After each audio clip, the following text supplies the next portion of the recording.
Hello everyone, నమస్తే. Welcome to our channel.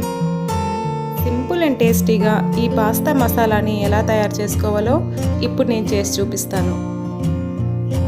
ముందుగా stove వెలిగించి ఒక పాత్రను పెట్టుకొని అందులో 1 లీటర్ వరకు నీటిని పోసుకొని ఈ నీటిని బాగా మరిగించుకోవాలి.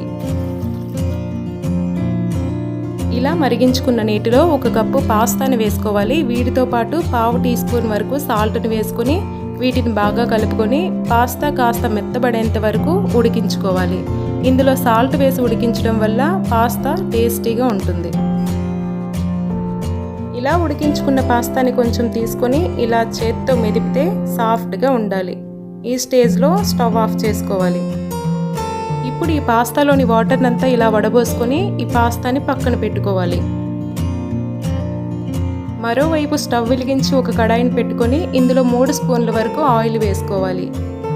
ఆయిల్ కాస్త వేడైన తర్వాత ఇందులో 1/2 టీ స్పూన్ జీలకర్రని వేసుకొని ఈ జీలకర్ర కాస్త చిటపటలాడేంత వరకు ఫ్రై చేసుకోవాలి. ఇప్పుడు ఇందులోనే ఒక మీడియం సైజు ఉల్లిపాయ ముక్కల్ని, పచ్చిమిర్చి ముక్కల్ని, అలాగే కొంచెం కరివేపాకును కూడా వేసుకొని ఈ ఉల్లిపాయ ముక్కలు కొంచెం మెత్తబడేంత వరకు ఇలా ఫ్రై చేసుకుంటూ ఉండాలి. ఇలా ఫ్రై చేసుకున్న వాటిలో 2 మీడియం సైజు టమాటోల్ని ఇలా చిన్న చిన్న ముక్కలుగా కట్ చేసుకొని వేసుకోవాలి. ఇదంతా తాలింపులో కలిసేలా కలుపుకొని ఇప్పుడు మసాలాలు వేసుకోవాలి. 1/2 టీ స్పూన్ పసుపు, 1/2 టీ స్పూన్ కారం, 1/2 టీ స్పూన్ వేయించిన ధనియాల పొడి, అలాగే రుచికి సరిపడే సాల్ట్ను కూడా వేసుకొని ఇదంతా టమాటోల్లో కలిసేలా బాగా కలుపుకోవాలి. ఇప్పుడు ఈ టమాటోలంతా పచ్చివాసన పోయి కాస్త మెత్తబడేంత వరకు మూత పెట్టుకొని ఫ్రై చేసుకోవాలి.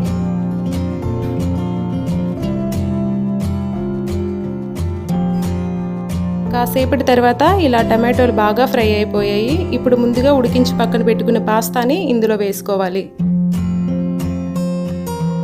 ఇప్పుడు ఈ పాస్తా అంతా టమాటో గ్రేవీలో కలిసేలా కలుపుకోవాలి. ఇలా కలుపుకున్న పాస్తాలో 1/2 గ్లాస్ నీటిని పోసి ఒకసారి కలుపుకొని మంటని మీడియం ఫ్లేమ్లో పెట్టి మూత పెట్టి ఉడికించుకోవాలి. ఇలా వాటర్ పోసి మూత పెట్టి ఉడికించడం వల్ల వేసిన మసాలాలన్నీ పాస్తాకి బాగా పట్టి తినేటప్పుడు టేస్టీగా ఉంటుంది. ఇప్పుడు చివర్లో ఒక ప్యాకెట్ పాస్తా మసాలాని వేసుకోవాలి.